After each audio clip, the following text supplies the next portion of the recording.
आज का पहला पाठ प्रेरित चरित से लिया गया है। अध्याय 4, पद संख्या है 13 से 21 तक। पैतरुस और यूहन्ना का आत्मविश्वास देखकर और इन्हें अशिक्षित तथा अज्ञानी जानकर महासभा के सदस्य अचंभे में पड़ गए। फिर वे पहचान गए कि ये ईसा के साथ रह चुके हैं, किंतु स्वस्थ किए गए मनुष्य को इनके साथ खड़ा देखकर वे उत्तर में कुछ नहीं बोल सके। उन्होंने पैतरुस और यूहन्ना को सभा से बाहर जाने का आदेश दिया और यह कहते हुए आपस में परामर्श किया, हम इन लोगों के साथ क्या करें? यरूशलेम में रहने वाले सभी लोगों को यह मालूम हो गया कि इन्होंने एक अपूर्व चमत्कार दिखाया है। हम यह अस्वीकार नहीं कर सकते। फिर भी जनता में इसका और अधिक प्रचार न हो, इसलिए हम इन्हें कड़ी चेतावनी दें कि अब से ईसा के नाम पर किसी से कुछ नहीं कहोगे। उन्होंने पैतरुस तथा यूहन्ना को फिर बुला भेजा और उन्हें आदेश दिया कि वे न तो जनता को संबोधित करें और न ईसा का नाम लेकर शिक्षा दें।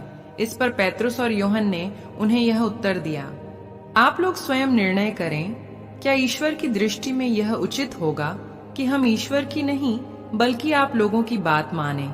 क्योंकि हमने जो देखा और सुना है उसके विषय में नहीं बोलना हमारे लिए संभव नहीं। इस पर उन्होंने पैतरुस और यूहन्ना को फिर धमकाने के बाद जाने दिया। वे नहीं समझ पा रहे थे कि उन्हें किस प्रकार दंड दिया जाए, क्योंकि उस घटना के कारण सारी जनता ईश्वर की स्तुति करती थी। यह प्रभु की वाणी है। आज का सुसमाचार मार्कुस के पत्र से लिया गया है। अध्याय 16, वचन संख्या है 9 से 15 तक। ईसा सप्ताह के प्रथम दिन प्रातः जी उठे। वे पहले मरियम मगदलेना को, जिससे उन्होंने 7 अपदूतों को निकाला था, दिखाई दिए। उसने जाकर उनके शोक मनाते और विलाप करते हुए अनुयायियों को यह समाचार सुनाया। किंतु जब उन्होंने यह सुना कि ईसा जीवित हैं और उसने उन्हें देखा है, तो उन्हें इस पर विश्वास नहीं हुआ। इसके बाद ईसा दूसरे वेश में उनमें 2 को दिखाई दिए, जो पैदल देहात जा रहे थे। उन्होंने लौटकर शेष शिष्यों को यह समाचार सुनाया, किंतु शिष्यों को उन दोनों पर भी विश्वास नहीं हुआ। बाद में ईसा 11 को उनके भोजन करते समय दिखाई दिए और उन्होंने उनके अविश्वास और उनकी हठधर्मी की निंदा की, क्योंकि उन्होंने उन लोगों पर विश्वास नहीं किया था जिन्होंने ईसा को पुनर्जीवित देखा था। इसके बाद ईसा ने उनसे कहा, संसार के कोने कोने में जाकर सारी सृष्टि को सुसमाचार सुनाओ। यह प्रभु का पवित्र सुसमाचार है। मनन चिंतन। मेरे प्यारे विश्वासी भाई बहनों, आइए हम आज के वचनों पर मनन चिंतन करें।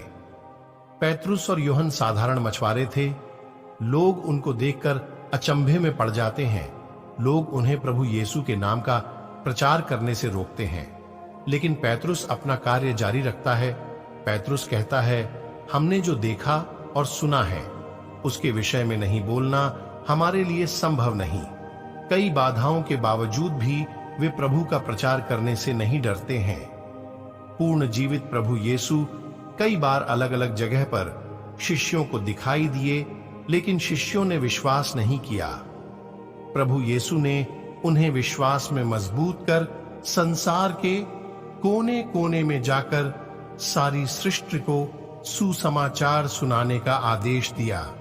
क्या हम प्रभु के सुसमाचार को सुनाने से डरते हैं? आप सभी को नहीं डरना है। कोई भी तुम्हारे विरुद्ध हो जाए, डरो नहीं, क्योंकि प्रभु आपके साथ है। आप सभी रोज वचन सुने और प्रभु पर विश्वास करें। आइए हम निडर होकर प्रभु के सुसमाचार को बांटें। आप सभी को परमेश्वर आशीष तथा शांति प्रदान करे। आमीन।